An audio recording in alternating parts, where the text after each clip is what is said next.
কলাপাড়ায় স্ত্রী রহিমা বেগম ২৫ ও শাশুড়ি রানী বেগম ৫০কে কুপিয়ে গুরুতর জখমের ঘটনায় অভিযুক্ত জামাই মিরাজ হাওলাদার সহ সকল আসামিকে দ্রুত গ্রেপ্তার ও দৃষ্টান্তমূলক শাস্তির দাবিতে সোমবার ২০ অক্টোবর বিকালে চাকামইয়ার পশ্চিম নিশানবাড়িয়া গ্রামে এলাকাবাসীর উদ্যোগে মানববন্ধন অনুষ্ঠিত হয়েছে।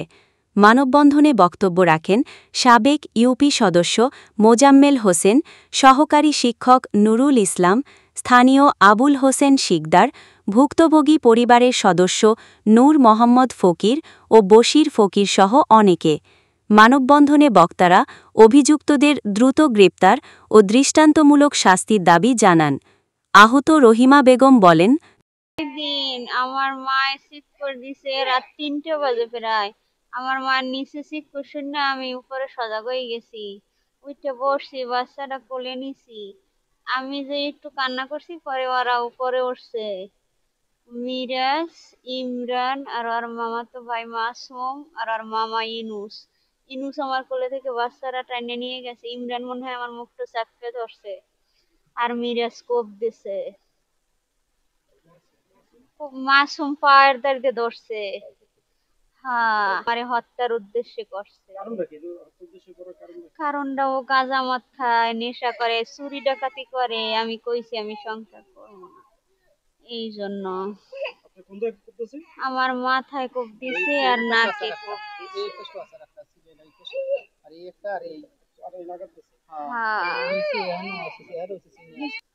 আমি আর সূক্ষ্ম শাস্তি চাই, যেন একেবারে সঠিক বিচার হয়। আমি সবার বিচার চাই। কেন করলো আমার এইরকম? আমার দোষটা ছিল, আমার বাচ্চারা জীবনটাও শেষ করে দিল। শাশুড়ি রানী বেগম বলেন, আস্তে আস্তে উপরে উঠে মিরাজ, এইবার আমি লাইট ধরে দিই ওরে, এবার ইট মারছে, ও ইট মারছে আর উপরে পড়ে গেছি আমি। মানু দেখছি বেমালা, এরপরে আমারে কোপাইছে মাথায়।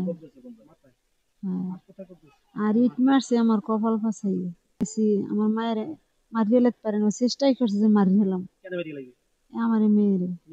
হ্যাঁ হ্যাঁ, আমি লাইট ধরলাম, কা দেখছি না আমি আমার স্বামীর মারিয়ে লেবে, আমার ছেলে মারিয়ে লেবে কইতে আছে। এ ব্যাপারে মামলার আইনজীবী অ্যাডভোকেট ZM কাউসার বলেন, চাকামাইয়া ইউনিয়নের পূর্ব চাকামিয়া গ্রামে নূর মোহাম্মদ ফকিরের স্ত্রী এবং তার কন্যাকে হত্যার উদ্দেশ্যে তার জামাই মিরাজ, তার পরিবারের লোকজন এবং বহিরাগত কিছু সন্ত্রাসী নিয়ে এই ঘরের দরজা ভেঙে ভিতরে প্রবেশ করে। প্রথমে তার স্ত্রীকে নৃশংসভাবে কোপায়, এরপরে ঘরের উপরে দোতলায় উঠে এই মিরাজ তার স্ত্রীকে হত্যার উদ্দেশ্যে নৃশংসভাবে কুপিয়ে তার সন্তানকে নিয়ে যেতে চায়। এক্ষেত্রে তার মিরাজের সাথে তার পরিবারের লোকজন এবং বহিরাগত সন্ত্রাসী সেখানে উপস্থিত ছিল। এই ভিকটিমকে ঘটনাস্থলেই অজ্ঞান হয়ে পড়ে। সেখান থেকে এই সাক্ষীরা কলাপাড়া মেডিকেল হাসপাতালে ভর্তি করে। কলাপাড়া হাসপাতাল মেডিকেল রোগীর অবস্থা খুবই আশঙ্কাজনক অবস্থায় দেখে তাকে প্রথমে বরিশাল হাসপাতালে ভর্তি করে। বরিশাল হাসপাতাল থেকে সেখান থেকে আবার উন্নত চিকিৎসার জন্য ঢাকা মেডিকেল কলেজ হাসপাতালে ভর্তি করেন। এই অদ্যাবধি পর্যন্ত ভিকটিম সেখানে চিকিৎসা নিয়ে এখন গ্রামে আসছে। ভিকটিম এখনো শঙ্কামুক্ত নয়। ইতিমধ্যেই ওই দিনই নূর মোহাম্মদ ফকির বাদী হয়ে বিজ্ঞ সিনিয়র জুডিশিয়াল ম্যাজিস্ট্রেট আদালতে মামলা আনয়ন করেন। ওই মামলার আমি আইনজীবী। বিজ্ঞ আদালত আর সন্তুষ্টি হয়ে এই মামলাটি আমলে নেন এবং ওসি কলাপাড়া থানাকে এজাহার হিসেবে গণ্য করার নির্দেশ দেন। কিন্তু প্রশাসন কর্তৃপক্ষ অদ্যাবধি পর্যন্ত কোনো আসামি গ্রেপ্তার করেন নাই। এই মামলাটার আসলে এই ধরনের ঘটনায় আমরা এলাকা থেকে আর দেখতে চাই না।